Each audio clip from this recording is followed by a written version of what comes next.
20 मार्च 2025 सूट्सचा तिसरा सीझन संपला. 16 एपिसोड होते. काय आता डे बाय डे त्याच्यामध्ये म्हणजे उत्सुकता वाढते, त्यांनी आपल्याला ताणून धरतात आणि क्षणाक्षणाला उत्कंठा अशी वाढते की आता काय होईल, आता काय होईल, आता फसला, अडकला. छान. आणि कामं तर सगळ्यांनी मस्तच केली. तर थोडक्यात आता या सीझन मध्ये यांची रिलेशनशिप वाढायला लागते, रॅचल आणि रॉसची. आणि इकडे यांच्याकडे एक जो पार्टनर असतो तर तो म्हणजे त्याच्या थ्रू एक केस येते आणि त्यांनी म्हणजे इवा नावाची एक बाई असते, तर तिच्या कंपनीची ती केस असते. तर तो आपल्याकडून एक स्टीव्हन म्हणून एक वकील पाठवतो, पण तो वकील खूप नालायक असतो. म्हणजे तो ह्या लोकांना सगळ्यांना अडकवायच्या मार्गात असतो किंवा त्यांना त्रास कसा होईल हेच बघत असतो. आता खरं तर डोना जी याची असिस्टंट असते हार्वीची, ती कोणालाच घास टाकत नसते, पण तो असं काही करतो की डोना त्याच्या जाळ्यात अडकते. अर्थात ती त्याला सिक्रेट्स काही सांगत नाही, पण तिचे त्याच्याबरोबर म्हणजे संबंध वाढतात. आणि ऍक्च्युली तिचं जी इवा असते, जिच्या कंपनीवर केस केली असते ती केस वेगळ्या याच्या करता, पण नंतर ती अडकते की मर्डर झालेले असतात काही, आणि त्या मर्डरची ऑर्डर पण हिनेच दिलेली असं असतं. पण ऍक्च्युली मग जेव्हा सगळे इन्व्हेस्टिगेशन्स होतात आणि सगळ्या गोष्टींची उकल होते, तेव्हा कळते की हा ऍक्च्युली सगळ्यांच्या मागे मास्टरमाइंड हा स्टीव्हन आहे आणि त्यानेच हे सगळं केलं. मग नंतर सगळं होऊन त्याला जेलही होते. पण ह्या सगळ्यांमध्ये या लोकांचे सगळे रिलेशन्स थोडे थोडे डिस्टर्ब होतात किंवा एकमेकांवर शंका घेणं वगैरे वगैरे प्रकार सुरू होते.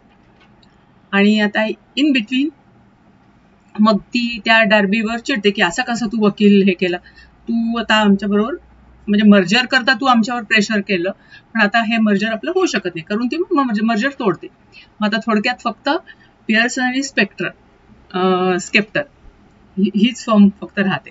मग हार्वीला जरा बरं वाटते की आपण पण पार्टनर आहोत या कंपनीचे वगैरे. नंतर हे सगळं झाल्यावर इकडे लुईसची आणि शीला नावाच्या बाईची, जी हॉवर्डचे सगळे डॉक्युमेंट्स आणि हे सगळे तिच्या कस्टडीमध्ये असतात, तिच्याशी रिलेशनशिप वाढते. तर एकदा तो असाच तिच्याबरोबर म्हणजे आधी तो तिच्याबरोबर असतो, पण तो असं काहीतरी बोलतो की तिला राग येतो. म्हणजे त्यांनी असं म्हणावं की नाही, तू गेलेली मला चालणार नाही, तू माझ्याबरोबरच राहा किंवा आपण दोघं एकत्र राहू वगैरे असं. तर तो काही तसं बोलत नाही, तर तिला राग येतो म्हणून ती रागाने निघून गेलेली असते. तर तो तिला मनवायला जातो, तर त्यावेळेस ती नेमकी त्या कॅबिनेटमध्ये असते जिथे की सगळ्यांचे डॉक्युमेंट्स फाईल्स ठेवलेले असतात. तर मग तिथे तो तिला असं म्हणतो की आपण एकत्र राहूया, माझं तुझ्यावर प्रेम आहे, आपण लग्न करू, तू करशील का माझ्याशी लग्न. तर ती म्हणते की आता मला आनंद आहे, आपण सेलिब्रेट करूया, म्हणून ती आतमध्ये आणायला जाते. तेवढ्यात हा चेक करतो, तर त्याला माईक याची फाईल तर दिसते हार्वीची, पण त्याला माईकची फाईल काही सापडत नाही तिथे. झालं, त्याच्या डोक्यात चक्र सुरू होतात की असं तर ही शीला इतकी परफेक्ट आहे, तिच्याकडनं चूक होणं शक्यच नाही, फाईल गहाळ होणं तर त्याहून नाही. मग आता माईक आहे का नाही काय, तर तो आपली शंका त्या डोनाशी बोलून दाखवतो. मग डोना हे सगळं हार्वी आणि जेसिकाच्या कानावर घालते. तर ती आपल्या परीने त्याला लुईसला हे करते की तुला जर एवढंच वाटत असेल तर तू याच्यावरून बघ, त्याच्या मार्कशीट जी टाकलेली आहे हावर्डनी. तर हा जेव्हा मार्कशीट डाउनलोड करतो, तर त्याच्यात एक गेरार म्हणून एक जो प्रोफेसर असतो, तो फेमस असतो कोणालाही ए ग्रेड न मिळावं, आणि ए प्लसची तर गोष्टच वेगळी, आणि त्याच्यात माईकला ए प्लस मिळालेलं असतं. झालं त्याचं अजूनच त्याला शंका येते की ए प्लस कसं, आता आपण खरं खोटं सगळं काढायचंच, म्हणून मग तो त्याला त्याचंच गेस्ट लेक्चर ठेवतो आपल्या कंपनीमध्ये, आणि माईकला सांगतो, हार्वीलाही सांगतो. आता प्रश्न पडतो माईकला काय करावं, तो म्हणतो झालं आता आपलं पितळ उघड पडतं. मग हार्वी जाऊन स्वतः त्याला भेटतो, पण तो काही ऐकायला तयार होत नाही. मग म्हणजे आधी तर माईक लुईसला असं कन्व्हिन्स करायचा प्रयत्न करत असतो की मला त्यांच्या पुस्तकाची पानं पाठ, आणि मी त्यांना ते म्हणून दाखवलं म्हणून त्यांनी ए प्लस दिलं. ठीक आहे, बघू ना आता ते आल्यावर बघू काय होतात. पण मग हार्वी लुईसला असं काहीतरी बोलून इमोशनल आणि थोडंसं त्याच्या मागचे काही रेफरन्स देऊन कन्व्हिन्स करतो, आणि मग जेरार्ड जरी येतो त्यांच्या इथे तर तो काही म्हणजे अशी ओळख दाखवत नाही किंवा तो विषय निघत नाही. म्हणजे थोडक्यात माईक बचावतो. म्हणजे असं प्रत्येक ह्याच्यात दाखवलंय की आता पकडीत आला आणि मग सुटला, तर मग सगळ्यांनाच म्हणजे जरा हायसं होतं. मग नंतर परत एक केस येते की ज्याच्यामध्ये आणि इकडे मग याचं हार्वीचं आणि स्कॉटीचं पण अफेअर चालू होतं, आणि दोघंही एकमेकांच्या बरोबर राहायचं, लग्न करायचं वगैरे ठरवतात. मग ती म्हणे मी न्यूयॉर्कमध्ये तुझ्याच कंपनीमध्ये मग हे करते. मग त्याच्याकरता तो जेसिकाशी भांडून हार्वी तिला आपल्या कंपनीत घेतो. पण आता ह्यांच्याकडे पुढे पण त्यांचं सारखं त्या जेसिकाचं ह्यांचं सगळं डिस्प्यूट चालूच असतं, आणि तिचं म्हणणं असतं की हार्वी मला सगळं सांगत नाही, स्कॉटीच पण मला आता प्रेम आहे तर मग एकमेकांपासून काही लपवून ठेवता कामा नये. तर असं छोटे छोटे त्यांचे खटके चालू असतात. आता इकडे रेचल आणि हा मग ठरवतात की आता दादीचं घर नुसतंच पडलंय रिकामं, तर आपण इकडे शिफ्ट होऊया, मग तिथे काय करायचं काय नाही अशा यांची प्लॅनिंग चालू असतात. आणि तेवढ्यात एक अशी केस येते की ज्याच्यात परत माईक अडवतो. म्हणजे आधी तर तो जो माणूस असतो तो ऍडजस्टमेंट्स करायला तयार नसतो, पण मग कसं तरी करून तयार होतो. तर हे लोक आपली कंडिशन घालतात की बाकीचे पण जे लोक आहेत त्यांचं पण तू माफ कर, आम्ही तुला $1,00,000 देतो, तर तू बाकीच्या लोकांवर नको करू केस. तर तो म्हणतो नको, मग तुम्ही $10,00,000 द्या, 10 लोक आहेत तर.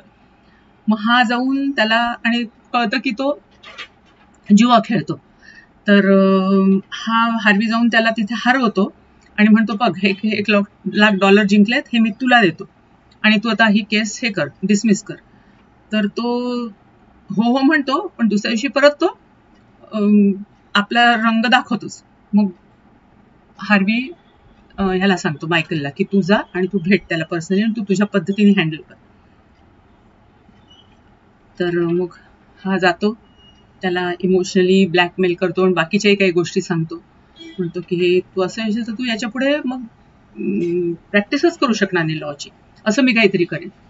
आणि आधी त्याच्या म्हणजे ह्याच्यातनं भीतीही निर्माण झालेली असते जेव्हा तो केस करत असतो यांच्या कंपनीवर, तर की जर तो खोलात गेला तर त्याला म्हणजे मायकलचं पितळ उघडं पडेल, कारण तो मायकलची इन्क्वायरी करेल आणि मग कळेल की हा काही हॉवर्डला गेला नाही किंवा हा बार असोसिएशनचा मेंबर नाहीये. मग हार्वीनीच आधी त्याला म्हटलं असतं की नाही तू नाव, पण शेवटी तो त्याला म्हणतो की तू हॅक कर त्यांचं हे बार असोसिएशनचं आणि त्याच्यात तुझं नाव एंटर करून घे. आणि शेवटी हा करतो. म्हणजे आता तो 2 त्यांनी गुन्हे केलेले असतात, एक तर खोटं बोललेलं आणि त्याच्यात त्यांनी साईट हॅक करून आपलं नाव त्याच्यात घुसवलं असतं. आता मग तो नंतर हे करतो, पण काय होतं तर ह्यांच्या आधीच्या ऑफिसमधला एक एम्प्लॉई ज्याला काढून टाकलं असतं लुईसने की काही काम करत नाही म्हणून, तो तावातावानी येतो आणि मायकलशी खाली रस्त्यावर भांडतो की मी आता चाललोय लुईसशी वादायला, काय तुम्ही लोकांनी केलं की मला माझ्या या नवीन कंपनीतनं पण काढून टाकलं. तर हा म्हणतो की असं काही नाहीये तू, आणि लुईस जरी असं असलं तरी लुईस नाही असं करणार, आणि लुईस सध्या हॉस्पिटलमध्ये आहे, त्याला हार्ट अटॅक आला होता कारण शीलाचं आणि त्याचं ह्याच्यावरून बिनसतं की लग्नाचं ठरतं, पण शीला आणि ते डिस्कस करताना शीला म्हणते मला मुलं नकोत आणि हा म्हणतो मला डॅडी व्हायचंय. त्याच्यावरून पुन्हा त्यांचं बिनसतं आणि त्या ह्याच्यात त्याला हार्ट अटॅक आला असतो कोर्टामध्येच एक केस हे करताना. त्याच्यामुळे तो स्वतःला जरा सांभाळत असतो. तो त्याचं हृदय तुटल्यामुळे तो अगदी मजनू बनून घरातच आपला बसला असतो, ऑफिसमध्ये पण येत नसतो. तर ते असे वादावादी मायकल आणि त्या एडवर्डची हे चालू असतानाच वादावादी, आणि तो मायकल त्याला समजावत असतानाच पोलीस त्याला पकडून घेऊन जातात, अटर्नीज. आणि मायकलला पण म्हणतात की तुला आम्ही अरेस्ट करतोय धोकाधडीच्या याच्याकरता. मग आता ही गोष्ट या लोकांना कळते, तर मग हार्वी जातो. हार्वी लुईसला पटवतो की तुझी गरज आहे आणि तू त्या एडवर्डची हे कर, समजूत घाल, मी माईकला बघतो, रॉसला. आणि मग ते लोक तिथून त्यांना सोडवून आणतात. आणि हे म्हणजे माईकला जाणवतं, डोनालाही माहीत असतं, सगळ्यांनाच माहीत असतं की माईक आणि माईक शिवाय हार्वीचं पान हलत नाहीये आणि तो म्हणजे खूप इमोशनली पण त्याच्याशी जोडला गेलाय. कारण एका त्या केसमध्ये ज्याच्यामध्ये म्हणजे ह्या लोकांनी ते $1,00,000 द्यायचे हे करता असतात आणि गॅमलिंगमध्ये यांनी हार्वीने त्या माणसाला हरवलं असतं. त्याच्यातलाच एक जण जो असतो म्हणजे त्यांचा बॉस जो असतो, तर तो ह्याला ऑफर देतो एक दुसऱ्या केसमध्ये. त्यांनी त्याला मदत करत असतं, लॉगरिथम त्यांचं बनवून द्यायला वगैरे त्यांनी मदत केली असते मायकलनी. तर तो त्याला ऑफर देतो की आणि ती बँकिंग कंपनी असते की तू म्हणे बँकिंगचं तू आमच्याकडे आहे, मी तुला एम्प्लॉई म्हणून नाही ऑफर देत, तू पार्टनरशिपमध्ये ये आमच्या इथे. तर मग माईकचं परत दोलायमान स्थिती असते की जावं का न जावं, कारण त्याला इथे जास्त आवडत असतं, पण इथे त्याच्या डोक्यावर टांगती तलवार असते की उद्या जर आपलं पितळ उघडं पडलं की आपण हॉवर्डला गेलोच नाही, आपण लॉ केलंच नाहीये, तर आपल्याला केव्हाही काढून टाकतील आणि बदनामी किती होईल. तर मग हे जास्ती बेटर आहे बँकिंगच्या याच्यामध्ये. तर तो हार्वीला सांगतो की मला अशी अशी ऑफर आली आहे. तर मग हार्वी त्याला नाही म्हणतच नाही, तो म्हणतो ठीक आहे, तुला जिथे वाटतं तिथे तुझा. पण तेव्हापासून तो इतका डिस्टर्ब असतो. आणि मग हे जेव्हा अरेस्ट करतात आणि ह्या सगळ्या गोष्टी, तर त्याला ते खूप जाणवतं, डोनाला खूप जाणवतं, सगळ्यांनाच जाणवतं की माईक शिवाय असं आता जग नाहीये. आणि ती स्कॉटीला पण तो सांगत नाही. तो जेव्हा डिस्टर्ब दिसतो तेव्हा स्कॉटी म्हणजे त्याची गर्लफ्रेंड जिच्याशी तो लग्न करत असतो ती विचारते, तर तो म्हणतो नाही मी सांगू शकत काही गोष्टी तुला. पण मग शेवटी जेव्हा मग तो सोडवून आणतो माईकला त्या वकिलांच्या ह्याच्यातनं,